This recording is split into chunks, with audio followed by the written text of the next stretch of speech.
So today, here at Evan Motor Service Department, we're getting 2 Honda Ruckuses running again that have set for a long time, it looks like. So pretty much, we made sure it still ran. I sprayed some starting fluid in the air box, fired off.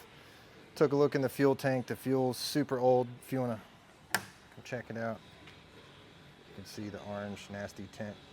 And if you could smell it, you would believe us.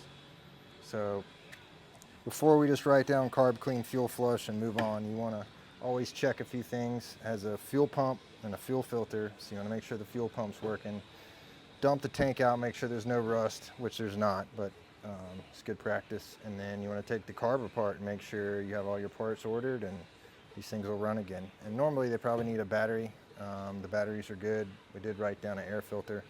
But yeah, so we'll check the fuel pump if you want to, got a little something to catch at the excess. I'm going to just turn the key on the pump.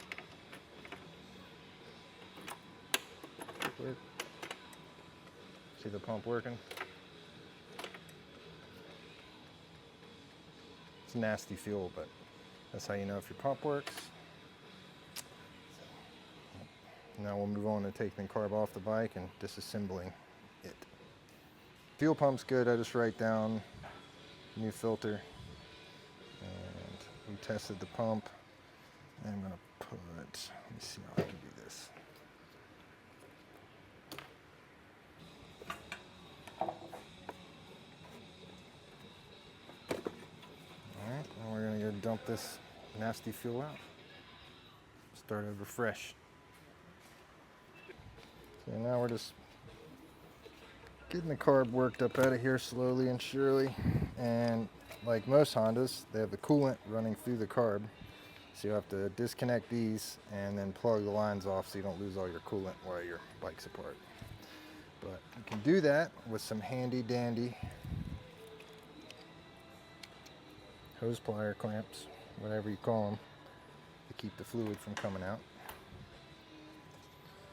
Then put one on this side too.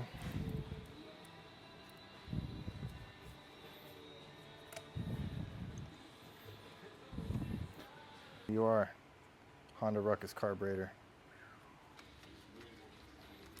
You want to start disassembling your carburetor. One of the most important things, you want to take your pilot jet out. You want to make sure you can see through it, and you can't. So you want to find yourself one of these here jet pokers. Helix makes this one. Use the smallest one. You want to be able to poke through it. That's before you put it in your cleaner or spray brake cleaner through it, whatever. If you can't get this poker through it, you know when you blow through it with the air compressor, it's not going to do anything. So you always want to get a poke. All right?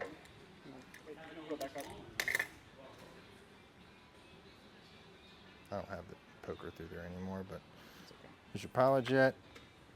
You also want to take out your main jet. These normally don't get clogged because the hole's so big, but it's always worth looking at. And you can see through that one. I think maybe if we hold it up in the light, can you see the hole? I don't know, maybe. So you got your jets out, you got your fuel needle out, your float bowl obviously, and then you also want to check if your carb has a diaphragm on it. You always want to check your diaphragm.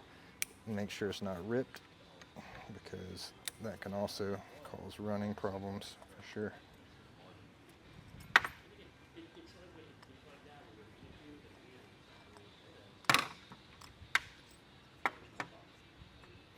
So here's your diaphragm. You want to pull it out and you want to look on both sides, make sure there's no pinholes. This one looks good. So yeah, we're just going to order a carb rebuild kit, blow out all the holes, make sure all the passageways are clean, dump the gas tank out, fill it up with fresh gas. We're going to replace the inline fuel filter and we'll have a runner once again. Evan Motors Service Department. Come on down and see us.